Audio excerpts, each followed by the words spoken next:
مساء الخير على احلى متابعين قناة مطبخ نيرو. ان شاء الله بقى هشارككم النهاردة طريقتي في طريقة عمل الجاتو. الطريقة فعلا حلوة قوي والطريقة ناجحة. حابة برضه اوريكم كيكة الاسبونش قد ايه هي هشة ومفرغة ما شاء الله.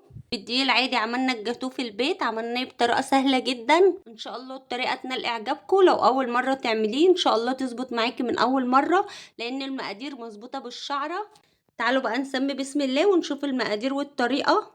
في بولة بقى او في طبق غويط هنزل كده ب6 حبات من البيض، وهكسر كده البيض في كل بيضة لوحدها عشان لو في بيضة بايظة ولا حاجة ما تبوظليش البيض كله. وانزل بقى كده بالسكر، وحتى هنا ذرة ملح وشوية خل كده، معلقة خل، لان الخل برضو بيضيع زفرة البيض وبيخلي الكيك كده هش وطري. وهنزل برضو كده بكيسين من الفانيليا. وصفة الجاتو دي مينفعش ان احنا نشتغل بالخلاط، لازم نشتغل بالمضرب الكهرباء. هنزل كده بمعلقة كبيرة من محسن الكيك الجل ده، مينفعش ان احنا نستغنى عنها خالص لان دي اساسية في وصفة الجاتو دي. هنزل كده بالمعلقة كبيرة، هي موجودة عند اي محل مستلزمات حلويات. خلي بالكوا برضو السكر اللي انا مستخدماه كان الحبيبات بتاعته ناعمة خالص، ولو عندك سكر بودرة برضو استخدميه هيبقى جميل. مينفعش ان انت تستخدمي سكر خشن، حاولي تستخدمي سكر يكون حبيباته ناعمة عشان برضو يدوب معايا.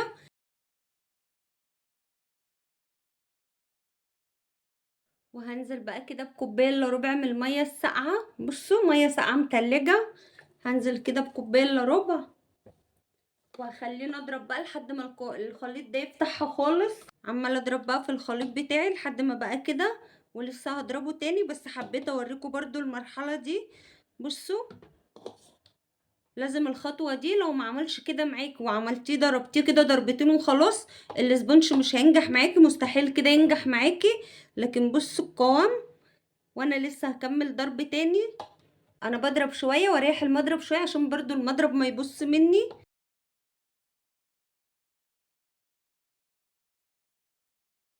قعدت اضرب بقى فيه لحد ما القوام بقى كريمي معايا كده. بصوا ما شاء الله ده القوام كده المطلوب، يبقى زي الكريم شانتيه. وهنزل كده بقى بكوبايتين من الدقيق. الدقيق ده ربع مره انا بنخله فيها. هنزل كده بالدقيق شويه بشويه.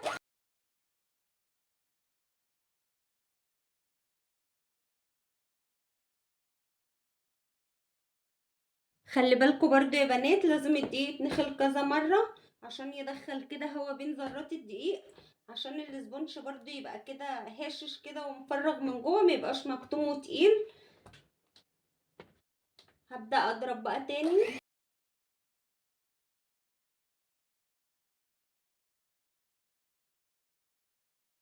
وهنزل بقى كده بربع كوباية من النشا. وهنزل بقى كده بمعلقة ونص كبيرة من البيكنج باودر. وابدأ اضرب تاني.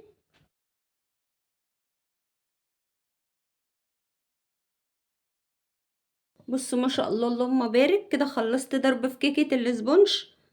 ده القوام المطلوب. هنزل بقى كده بشوية زيت هنا في الصاج، وابدأ ادهن الزيت كده. الصاج ده برضو مقاسه 40 في 60، والخليط اللي انا عاملاه ده لو عايزة تعملي في صاج اقل يبقى اقسمي الكمية. هحط بقى كده ورق زبدة، انا حطيت دهنة الزيت اللي تحت عشان تمسك لي الورق الزبدة. لو عايزة تحطي برضو ورق كراريس ابيض مفيش اي مشكلة، بس انا عايزة اقول لكم برضو ان انا جايبة اللفة دي جايباها ب10 جنيه. ورق الزبدة مش غالي ولا حاجة. هبدأ بقى انزل بالسبونج. بسم الله. بصوا ما شاء الله القوام بتاعها. عايزه اقول لكم برضو ان انا مستخدمه دقيق متعدد الاستخدامات. اي نوع دقيق هاتي من عند العطار، بس يكون دقيق برضو مسحوب منه ومجرور كده عشان ما يبقاش فيه ريحه كمكمه. هفرد بقى كده كيكه الاسبونج في الصاج. هسويها كده بقى على قد ما اقدر عشان برضو ما تبقاش حته واطيه وحته عاليه. هحطها بقى كده في الفرن على درجه حراره 200. انا مسخنه كده الفرن بقالي 10 دقايق. هسيبها كده لمدة 12 دقيقة او 15 دقيقة بالكتير. هحطها برضو في الرف اللي هو في النص على الشبكة كده. هبدأ بقى اجهز الكريم شانتيه. كده معايا كوبايتين من الكريم شانتيه هنزل بيهم، وهنزل كده ب3 معالق من كريمة الباستري كريم. كريمة الباستري دي بتبقى موجودة عند اي محل مستلزمات حلويات. واحط كده مع 3 معالق سكر. هنزل بقى كده بكوبايتين ونص مية. مش عايزين نزود المية قوي عشان برضو الكريمة ما تبقاش سايلة معايا.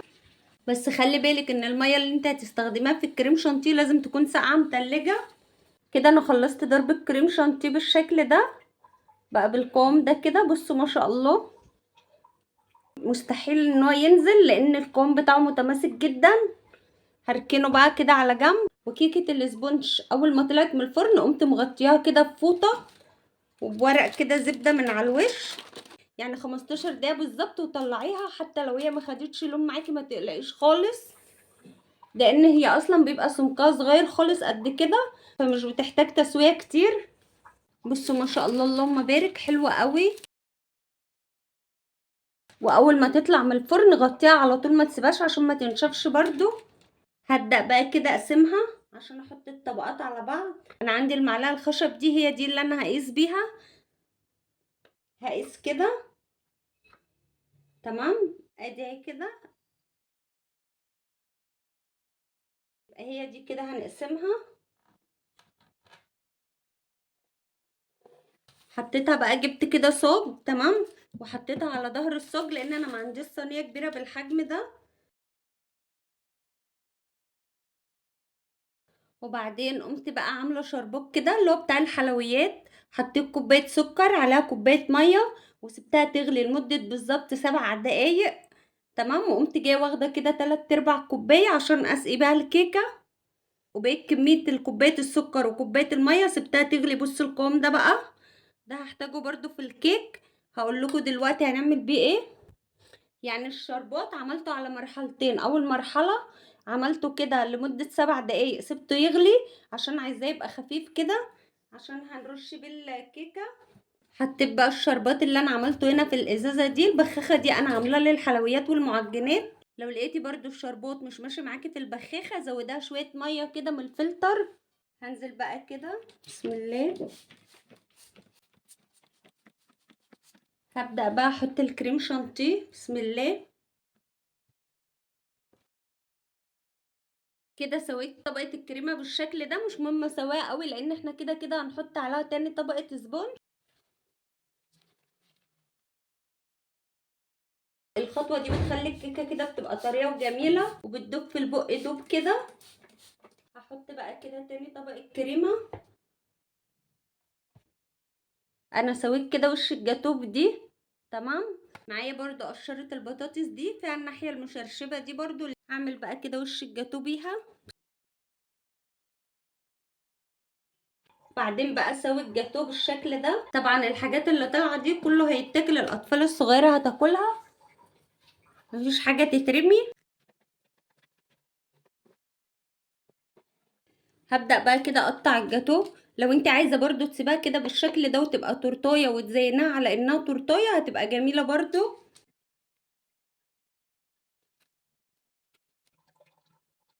كده الجاتوه بقى جاهز. ابدأ بقى كده زين الوش بسم الله. واحط بقى كده على الوش كريز. حطيت بقى من صوص التوت ده ومن صوص الفراوله، بس للاسف الصوص التوت ساح كده مني بالشكل ده على الجاتوه. ممكن انتوا تحطوا شوكولاته بيضه او شوكولاته بني او شوكولاته بالحليب، اي نوع تحبوه. التزيين ده طبعا حاجه ترجع لكم. بصوا ما شاء الله كيكه هشه معايا ازاي، وطبقه الكريمه. الكيكه فعلا تحفه يا بنات. وعملنا كده الجاتوه في البيت، عملناه بتكلفه اقل ما بنشتريه من بره بكتير. زي ما قلت لكم كان ممكن تعملوه تورته كده وتكتبوا بقى عليها اسامي ولادكم او تفرحوهم كده باي شكل انتوا تحبوه. انا عايزه اقول لكم ان هو طعمه فعلا تحفه تحفه تحفه. جربوه حقيقي مش هتندموا لان فعلا طريقته حلوه قوي. امشوا على كل الخطوات اللي انا قلتها لكم في الفيديو، ان شاء الله يظبط معاكم حتى لو بتعملوه لاول مره. ما شاء الله الصاج اللي انا عملته طلع لي كميه كبيره، ولو حسبناها هنلاقيها بتكلفه اقل من بره بكتير. جربوها بقى يا بنات وحقيقي مش هتندموا، لان فعلا طريقته حلوه قوي. في حاجه برضو انا نسيت اقول لكم عليها، الشربات اللي انا كنت عاملاه عشان المع بيه وش الجاتو. نسيت برضو اقول لكم ان احنا بنلمع بيه كده وش الجاتو. ناخد حاجه بسيطه خالص، ممكن تستغني عن الخطوه دي بجل التلميع، تجيبيه من عند اي محل مستلزمات حلويات، وتعملي كده على الكريز عشان برضو يبقى فيه لمعه، عشان تقدمي منه كده لضيوفك يبقى شكله حلو.